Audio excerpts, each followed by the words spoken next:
Hi, my name is Steph Gendron. I am a program manager of young adult success at Breaktime, and very excited to have an opportunity to share about the work that Breaktime is doing and hopefully find some more folks out there who are interested in supporting our mission and serving as collaborators and partners in the work that we're doing. So I will jump in and happy to, if there are questions along the way in the chat, I can try and answer those. And I also have time at the end for questions. So Breaktime is an organization that was actually started in 2018 when our two co-founders, Tony Shu and Connor Schoen, met as undergraduate students at Harvard. And they were both volunteering at the Y2Y Youth Shelter, which is in Harvard Square. It's a 30-day shelter for ages, I believe it's 18 to 24. And Tony and Connor became friends and got to know a lot of the young adults who were staying at the shelter. And all they kept hearing was that these young adults wanted work. They needed money, they needed income, they couldn't sort of break into the workforce. Um, and this is a pretty common problem. First of all, young adult homelessness is rampant. 1 in 10 young people endure some form of homelessness every single year. And in this state alone, almost 500 young people are unhoused and unaccompanied on an average night, which is about 500 too many. And so there is a cycle of homelessness, folks who are kind of, it's a revolving door, so to speak. And Breaktime was created by Tony and Connor to break that cycle. So it's important to note the definition of homelessness and housing instability. I think when people think about what it means to be homeless, they're picturing, people sleeping on the street with, a bunch of stuff around them. Maybe they're dirty. Maybe maybe they're not totally coherent. That is actually not the case for the young adults that we are working with. There are some here and there that are um, literally out on the street or just finding places to park themselves and sleep at night. But for the large majority, they fall into many other categories of homeless and housing unstable. So regardless of the definition, uh, for every single person in this situation, homelessness is characterized by poverty and lack of stable housing. But that could mean that somebody is couch surfing and staying with, these friends for a couple of days or a couple of weeks, and then another friend for a couple of days or a couple of weeks. And so they never have sort of a long-term plan or stability in that sense. We also have many young adults who are staying in short and medium and long-term shelters. So they do have somewhere to go every night, but they're living in a place where they have a curfew and lots of rules. And again, in many cases, it is time limited. Um, in many cases with shelters, there also isn't a lot of privacy. It is just generally not a great situation. And then what we call the hidden homeless is when families are doubled up or more people are living in a space than it's meant to house.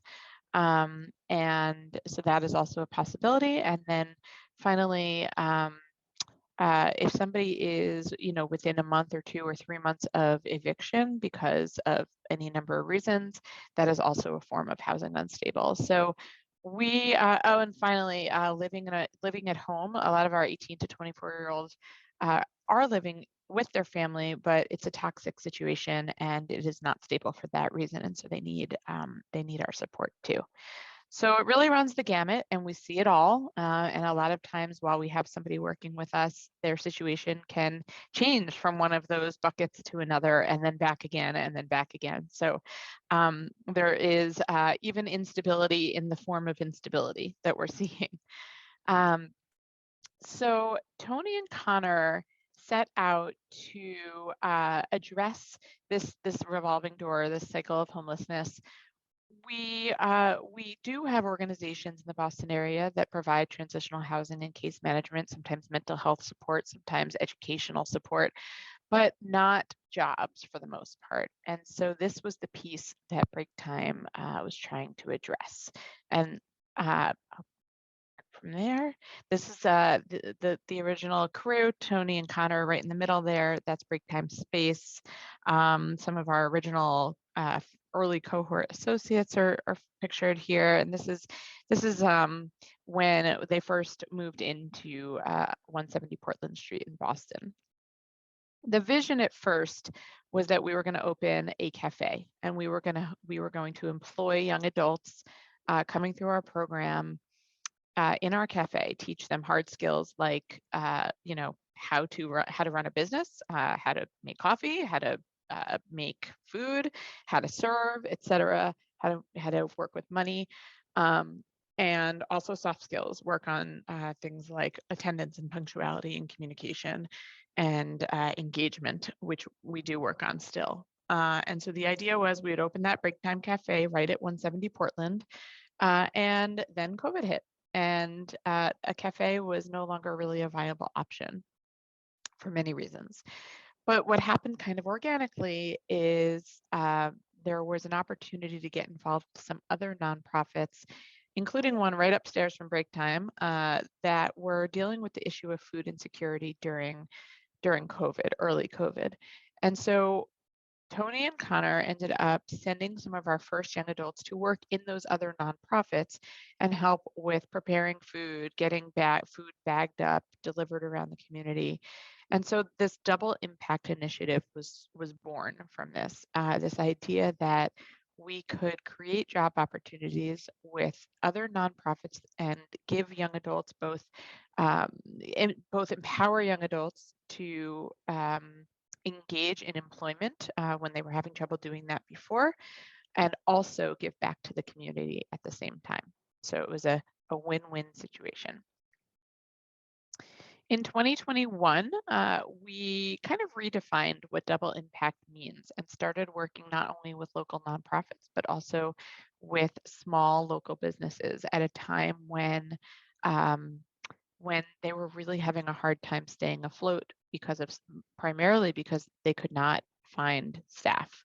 And so we were supporting them kind of in a different way than packaging food and getting food out into the community. We're supporting local businesses to stay open, essentially, by sourcing out our young adults to become employees with them.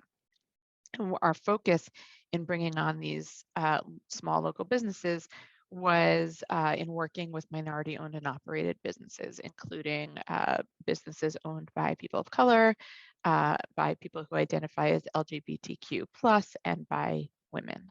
And so this became a new kind of double impact, maybe even triple impact in some cases, and we went from there. So now this is how our model works. We get referrals mostly from our referral partners who are doing the housing work primarily, the case management work, again, the education work, some of that, but not the employment piece. So we've kind of become the job people at Breaktime. So we have folks referred to us that way. We have self-referrals. We have associates who have worked with us in our program. That's what we call our young adults, refer people that they know. So we have referrals coming from all sorts of directions and ways. We go through a brief application and interview process with each young adult. And if they are accepted, which most of them are, they start in our 3-week Launchpad segment of our program model, which is 2 weeks of a curriculum in a more of a classroom focused format, and then another week of more asynchronous tasks that they need to complete to be ready for work. And in Launchpad, we are working primarily on soft skills that will be applicable no matter what job somebody takes on. So again, attendance, punctuality, communication, engagement, professionalism, self-advocacy, conflict resolution, how to present themselves, how to tell their narrative publicly, We work on interview techniques, etc.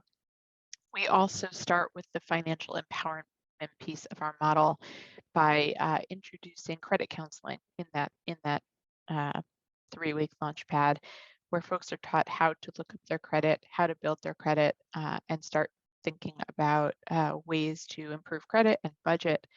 And it's at this point during Launchpad where we also match each young adult with a pathway coach who are MSW interns doing their field placement with us. And pathway coaches work one-on-one with our young adults starting at that point and all through the time that they're with us to provide sort of a combination of case management and uh, really cheerleading support with whatever they may need.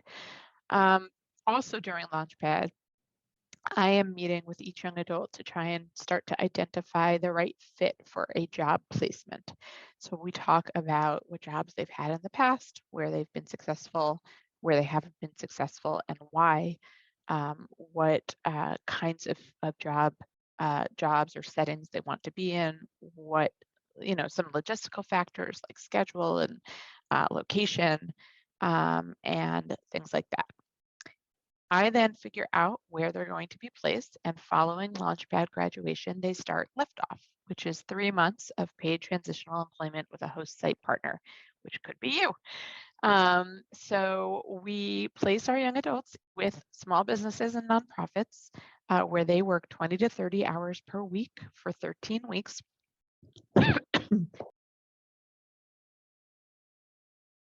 Um, And the way this works, I like to describe it sort of like it's a little bit like a temp agency in that our young adults are on Breaktime's payroll. They are our employees.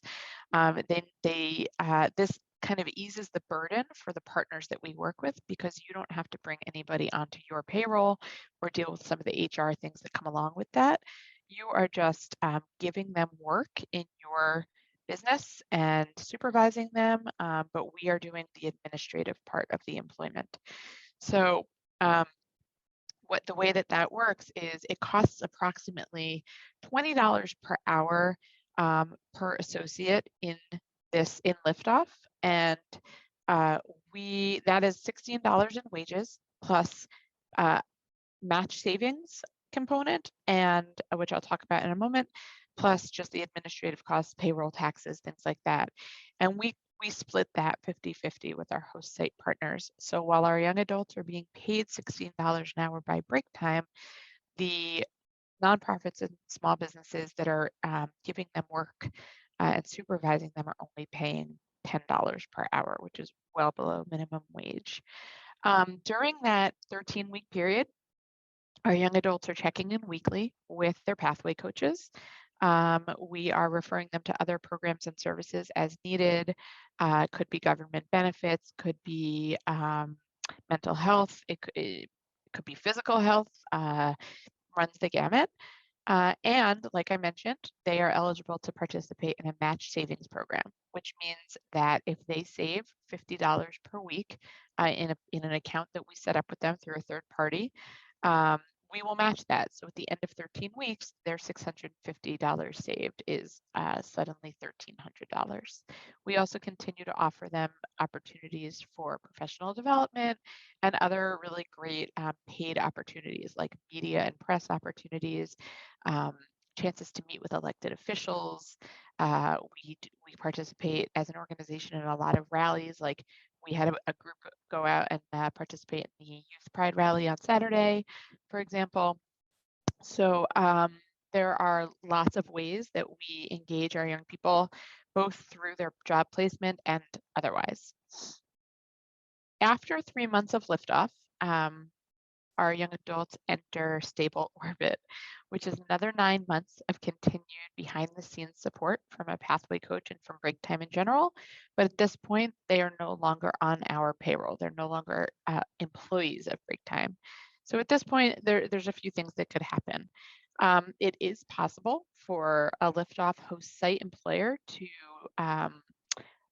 use that 3-month liftoff period as sort of a trial run or like a 3-month interview, as I like to say, and then potentially hire somebody out of that onto their payroll.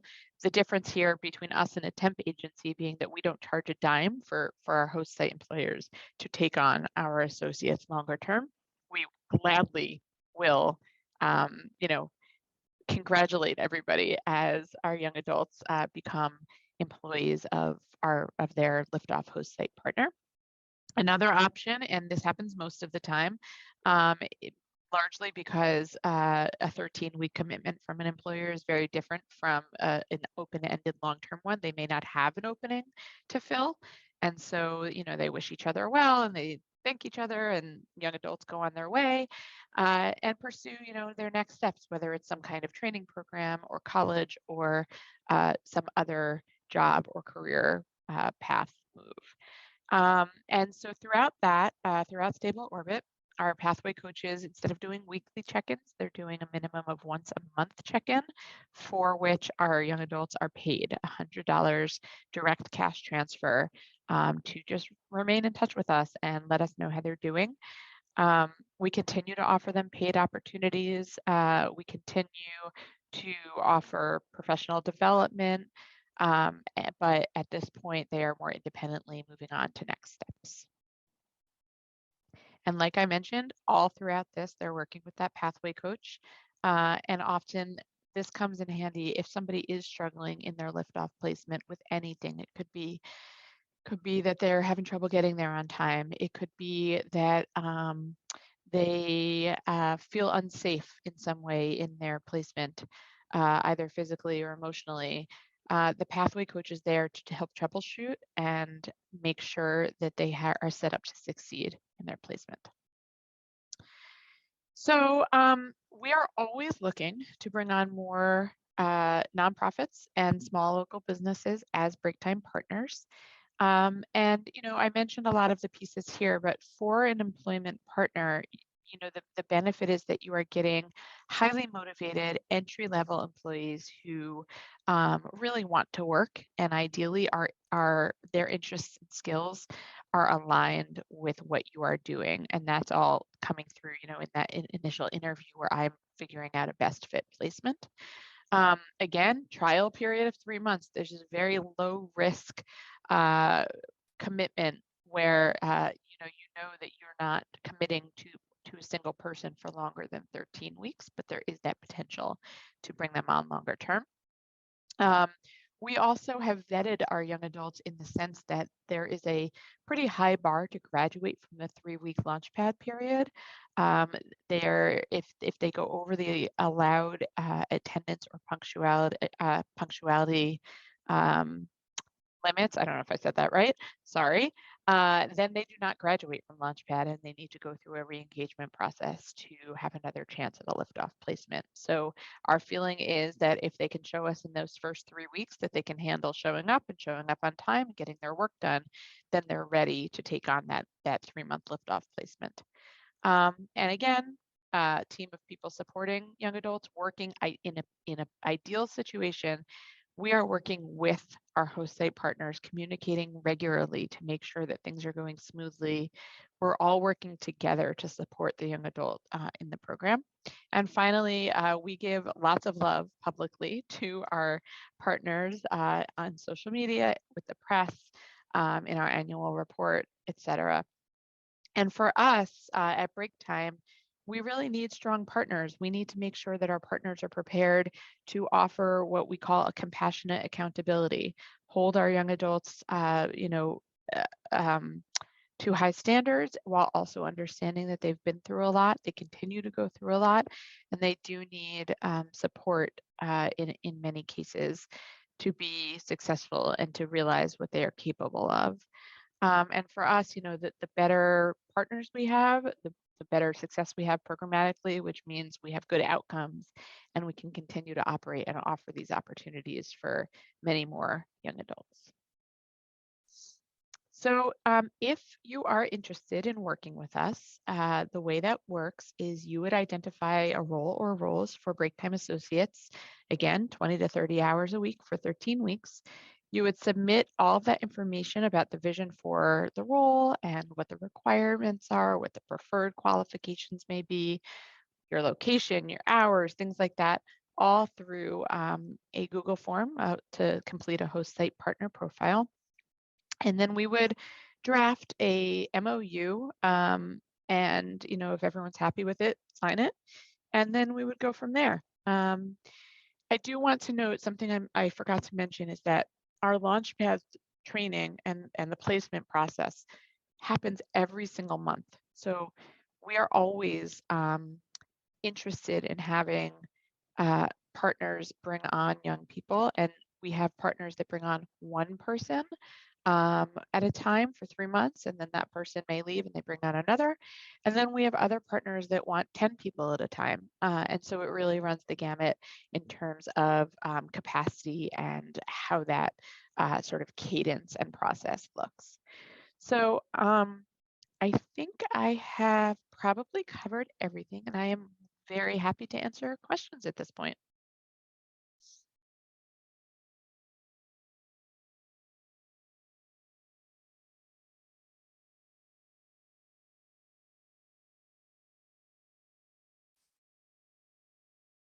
I'd also love to know who's here and whether you might be interested in joining as a partner. Yeah, if you have any questions or thoughts, you're welcome to put them in chat or in the Q&A section.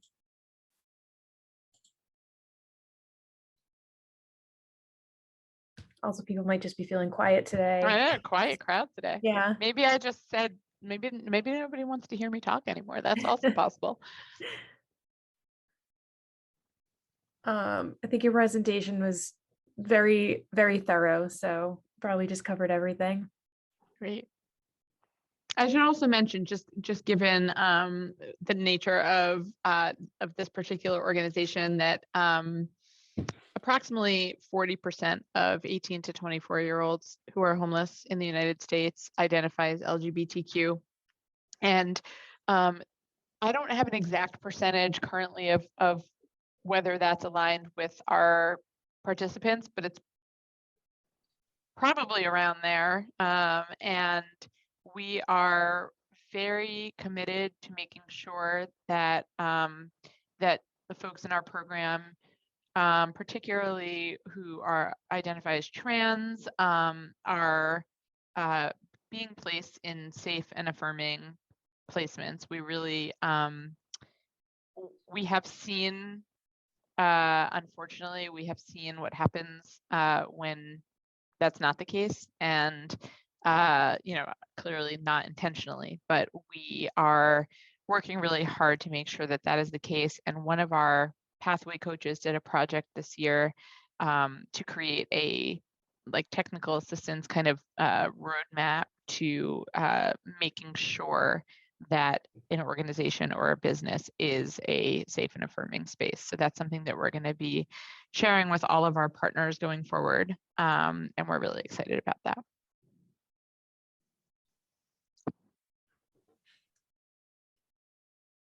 Awesome. If no one has any other questions, you are welcome to follow up with me after, and we can connect you, or you can follow up directly with Steph. And yeah, There's my email again at the bottom there, steph@breaktime.org.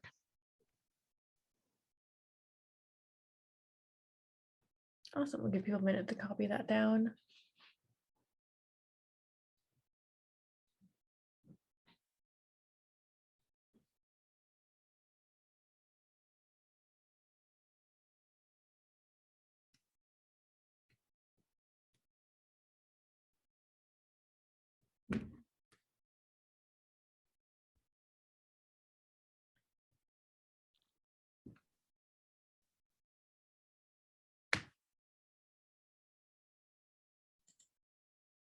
Great. So if nobody else has any questions, we'll give you back some time.